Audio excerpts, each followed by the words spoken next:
Fear Street Part 2 in 1978. Hello? It's not over.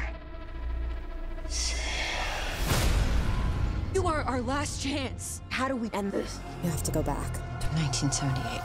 Samantha is possessed, tried to kill Dina, and they take her to the survivor of the Nightwing Camp Massacre, which is something that is briefly mentioned in the first one.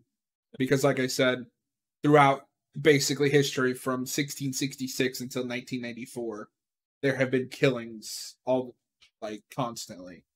And one of the survivor of the Camp Nightwing Massacre, who was played by Gillian Jacobs from Community, tells them the story of what happened at camp in 1978 and how she managed to get away from this witch, and reveals a very important piece of lore, which is that the hand is buried in the mall, which is what Dina thinks is the final piece needed to put witch to rest. The witch to rest. I was trying to think of her name, but fuck it. Sarah Fear, I think. Yeah. Sarah Fear, yeah. Get it? Because it's Fear Street. Mm-hmm. So Milton, I know you said you didn't finish this one, which, like I said, is fine. I got around a third of the way into it. Okay. Yeah. Of what you saw, what did you think? Well, I think I like the setup to this a little bit more. Granted, I think I was getting used to more of the overt in-your-face themes by this point. I guess I like the more traditional setting of like the slasher in like cabin in the woods kind of situation, or like summer camp kind of style. I think some of the character archetypes were a little more crude, I suppose, but I didn't mind it so much. I think I liked the. I think I actually liked the daytime theme that was present a bit more than the like really dark like night theme that was very present in part one. A lot of the stuff that's present is actually very well lit in terms of technical details, where it's rather dark most of the time in the first part. So not something that would determine a lot of people's enjoyment of it or not, but something I noticed that I liked. I did notice that it goes along with the theme of we have the one character who's very self-destructive, who turns out to survive. We also have another female who is also trying to do her best to try to get out of the shadow of shady side and actually trying to be a responsible, productive, good person. And if I had to, I'm seeing character parallels between things. We also have the comedic relief, like guy character, except now he's more of a victim than the guy was in the past part. I didn't see the nerd archetype exactly. All right, I guess I should say more of the supportive male figure, because we got a supportive male figure with the nerd in part one, whereas we have the boyfriend character for what's her name, the older sister, in part two. So they're definitely going with theming in parallels here, which I noticed. Yeah. I feel like our main girl is very, very self-destructive, perhaps even more self-destructive than Dina is, to the point where she's just outright saying, without saying, I hate my sister because I just have all this pent-up aggression and I don't know how to direct it properly or how to address it properly because I'm a teenager with a lot of angst. And I think kind of well-placed angst when you finally get some of her backstory. No, it's fair. I think she does not have the proper parental or authority figures present to try to help, discipline her and train her up to actually become a mature adult. A theme that's very prevalent where, the absent parental figures, kind of lead to their children feeling lost. Yeah. So I'm going to say a very conflicting thing, because I really enjoyed this. Almost like this part specifically was made for me. And Milton, I'm sure you've seen some of my movie tastes, so but I also, if I have one complaint, this is almost 2 hours long and 99.9% of it's filler. for the overall narrative, I should say.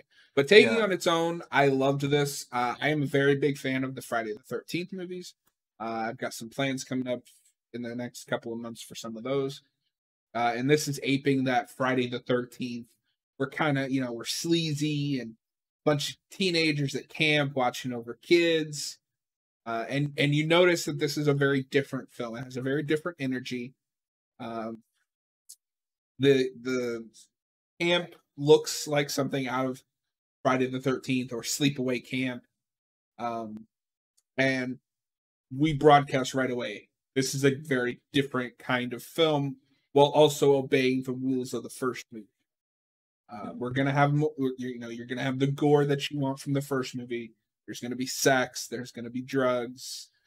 We're an 80s horror movie. Yep. Which is weird to me that this is set in 1978. Because I would think you'd set this in the 80s. Well, it's, I don't know, but maybe close enough, I suppose. But I mean, to a certain extent, quite a few films in the late 80s and late 70s were like bleeding into what the 80s or early 80s would be known for. So I guess it depends on how you look at it in terms of style. Yeah, because I would think if you're going to be doing like, this is kind of a tribute to like Friday the 13th and Sleepaway Camp, you would do that when those movies came out, which is the early 80s. I mean, it's not a complaint. It was just something I thought was weird. Yeah, I'm not sure why the year 1978 is particularly important to the filmmakers. I don't know. It might be something we're missing here that we'll probably have to do more research on. If anybody knows, and you're watching this on YouTube, let us know in the comments below. Or again, let me know on Twitter if you're listening to this on Spotify. But yeah, I really enjoyed this. It's kind of just a slasher movie. Like once you get past the initial setup of, Gillian Jacobs is telling this story, it's basically its own film and it's just a slasher movie. Like you could cut off the beginning and end it. It's just an 80s slasher flick. So I admit, the first time I saw her, I didn't recognize her as Gillian. Gillian? I have no idea. If I'm saying it wrong, I apologize. Jacobs. I didn't recognize Jacobs at first, which actually, because I guess the lighting on her face just made her seem a lot more haggard. But yeah, but after looking, it's like, oh yeah, that's the girl from Community. Shoot. Or the voice actress from Invincible, depending on what you like about her stuff first or whatnot. But she's great actress. I really hope she gets more to do in part 3. Yeah, because she doesn't get a whole lot to do in this one. She is the narrative brain. Yeah. Which I think that, oh, sorry. Go ahead. I was gonna say, which is fine. But I'd like to see her do more in a slasher movie. Yeah, for me, maybe that goes into the idea of a bit of maybe your sense of filler, because we are telling a prequel in terms of a narrative thing for the kid, for the kids that she's talking to. So of course you're going to get to the point, well, when is the story going to get to the part that matters? It's the point where we explain, where do we get to Sarah Fear's involved? Where do we get to all this? But of course, the filmmakers just want to have another movie where we set up character archetypes, we pit them against each other, and we do it all in the form of a flashback that goes into this, developing the story of Shadyside versus Sunnyvale. So, in some ways, I understand, I think, what the movie makers are trying to do. I also think sometimes that maybe you're trying to do a little too much.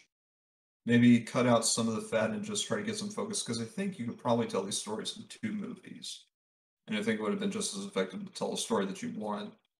It's hard to do with prequels sometimes, and narration is a tricky thing to balance. Yeah. I mean, I will praise it for this. Once you get to the 70s and the main focus of this film, I was thoroughly just enthralled, because it's, it's a throwback to those things that I love. But it's not preachy about it. It's just like, look, we made something like that. It's not, hey, remember Friday the 13th? Although I will say it was a little on the nose that the killer is designed just like Jason in part 2. So I know you didn't get only about a third into the movie. Had they gotten to the killer He's the yet? sack guy with the axe, right? In part one. Yep. I remember that from like the photo that, you know, the nerd put down in part one when he was describing the events. And if you've ever seen Jason in part two, he looks just like that, except he's wearing blue overalls. Gotcha. Okay. I'll find a picture for you later. But yeah. I'm glad these people love Friday the 13th as much as I do. No, it's good that they have an appreciation for the material that helped make this horror genre the way it is. They clearly have reverence for the material that they're inspired by, which is more than I could say for other stuff that tries to do this one in a much more cynical way. So the other thing I have to appreciate is throughout this, so the two I guess you could argue main characters are the redhead, and the boy that she's flirting with, who is the sheriff from the first movie. yeah, Sheriff Good. I recognized him. Of course, we're getting into overt themes. Sheriff Good with an E. So, But they bond over Stephen King. yeah, Because they're both fans. And the flashbacks open with the girl being strung up and burned, and the bullies are straight out of a Stephen King book. yeah, it's like we're not being subtle about anything here. This is the idea of the girl just being attacked by everyone else. She a little bit, but for the most part, she does this because a lot of people just treat her like crap from the get-go. Yep. I ended up liking her. I think they play her self-destruction more sympathetic than they do Dina's, but I think there is a parallel there. And there's also kind of that theme, right, of in Sunnyvale and Shady. Why can I never remember the name of this town? Shadyside. No, It's like they're stuck in a circle, right? Like, yeah. This town can't move on. They just keep repeating their past mistakes. And I assume that in part 3, which will be in 1666, we will see the same thing. You'll have the like angry damaged girl, the good guy, the nerd, etc. Although I don't know what a nerd in like 1666 looks like, but whatever. Really dedicated clergy kid who reads the Bible a lot and can quote scripture on the daily. So you, yeah, well, you're a nerd from not quite there yet. You're a nerd from 1666.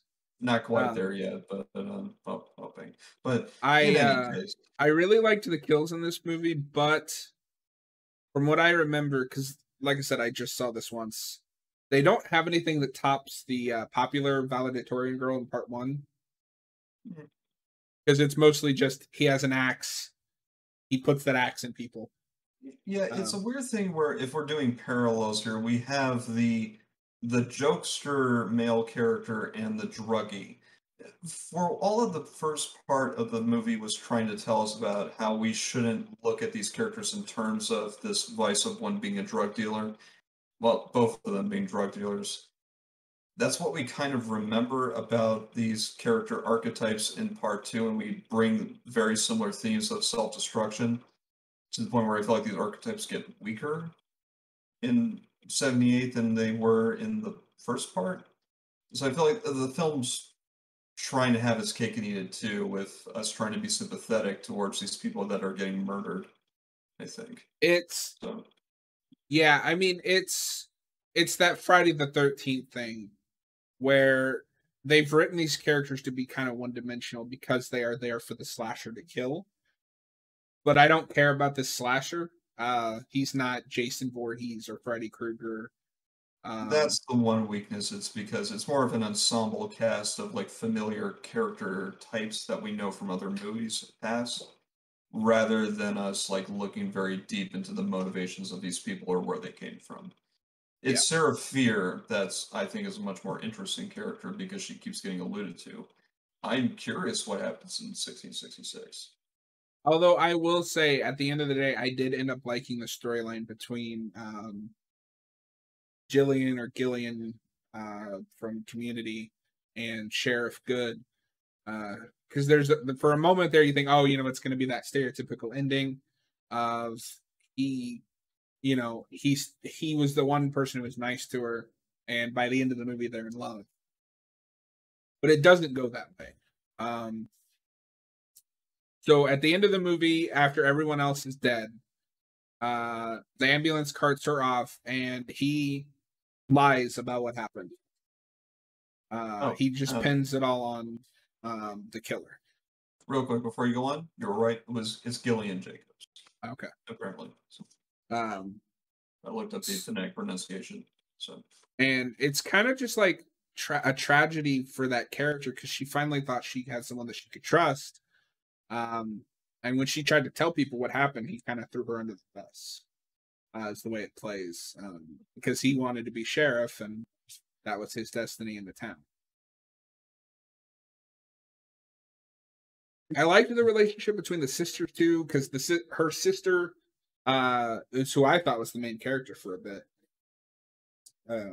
It seems like that for quite a bit. Of course, I can see like a dual protagonist thing, like protagonist and deuteragonist kind of thing that was going on, which I liked actually. I liked it quite a bit. I think if there's one thing I have with this movie over the first one, is it handles that I just want to get out of this town. I want to be better, a little bit better in this movie, because she knows that that's what turned her sister against her. All of her friends, like, she knew that she would lose all of that, but she just needed to get out of this town after her mom, or no, in this one it's backwards. It's in this one, her dad left for someone half his age, and her mom turned into an alcoholic, and her sister hates her because she turned into a goody two-shoes. She lost her best friend, etc. But admittedly, though, if she doesn't get her act together, she can't support her sister. And her sister hates her anyway, which makes it harder for me to like the redhead sometimes. But I also understand, because teenagers are just awful. Because I guess they're bound to be awful people in these movies, unfortunately. Well, see, but the way they played it wasn't that she did it for her sister. She kind of threw her sister to the side too. Okay, I see. My perspective's incomplete, unfortunately, but I can see that. Yeah, but and then the end of this movie, after the story is done, she goes to bury the hand. She reunites the hand with the body, and then somehow she's in 1666. Yeah, which is odd, but I mean, I'm up for seeing something a bit more from the protagonist's point of view.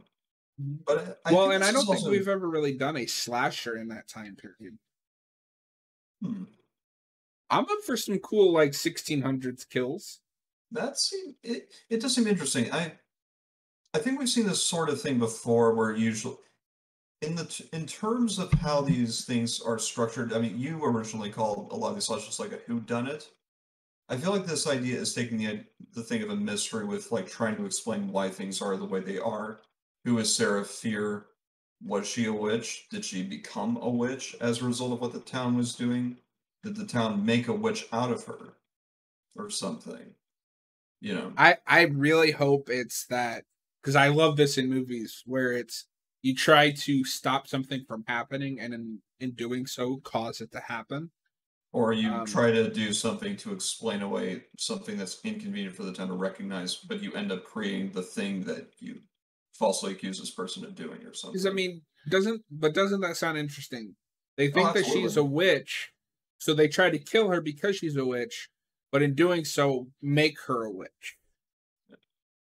Could be interesting. I would definitely love to see it from, like, the protagonist's point of view, rather than it being told to us through narration this time. I think that might be a better structured thing for this part 3, especially if this is going to be the last part.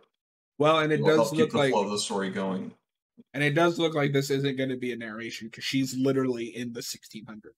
Yeah. And that's the other thing. So the movie ends with her being in the 1600s. She looks up and somebody calls her Sarah. So I think the protagonist is going to be the witch in this third. Yeah, I think she's, in a state of irony, has possessed Sarah Fear. Yeah.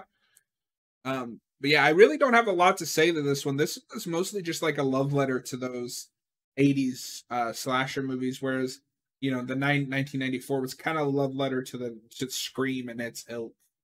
Sure. So I thoroughly enjoyed it, but I think it is a step down from the first one, even though maybe on just like on a fun level, I think I like this one better because it's more suited to my sensibilities. And honestly, like I said, I don't have a whole lot to say other than what I've already said. We might come back to two with when we do three, and just be like, hey, this was built off of this. But Milton, do you have any final thoughts? I'll finish it so I can get a full context for part when we see part 3. All right. So I'm going to give this a 3.5 out of 5. I still thoroughly enjoy this, but I think as a film, the first one is more focused. This one is just filler. Like, we got to fill in some backstory. And I hope that part 3 isn't like that. So, before we head out, and Milton will give his review next week, or his score. Not next week, sorry. That'll be the week after next because we're doing. Any predictions for part 3? Well, you're asking me to do that with that when I haven't finished part 2 yet, so we'll see. No, I mean we probably discussed maybe Dina kind of like living through Sarah Fear and kind of seeing what happened. I Um, I think she'll Sarah's going to probably end get, up being innocent. well, as innocent as she could be under the circumstances, and then rather vindictive considering the injustice of the situation. Yeah, It would that's be what I think. interesting if the Sunnyvales were really responsible, because then I think that would be fitting more to the theme that the filmmakers are trying to do. But if Shadyside really is responsible for its own problems, then I guess this town gets what has what Gets what deserves it's what's got. happening to it. So it's like I want to feel sorry for you guys, but you kind of did this to yourself. Well, and just like I don't know if you read Goosebumps as a kid, but Goosebumps always had this kind of tone of like black humor to it or dark humor. And in a way, I can't think of anything more dark humorous than Sunnyvale did this to Shadyside, but she's taking out her punishment on Shadyside because she thinks that's who. If they would be aware of the dark humor of that, I'd be into that. But they've been fairly serious so far, so I don't think they'll take that sort of tone. But who knows? We'll see. Yeah, thank you guys for hanging out. Follow us on Twitter, Instagram, or Spotify. The links are on the YouTube channel description. And if you're listening on Spotify, we appreciate you guys. We'll talk at you later. Yeah, have a good one, guys.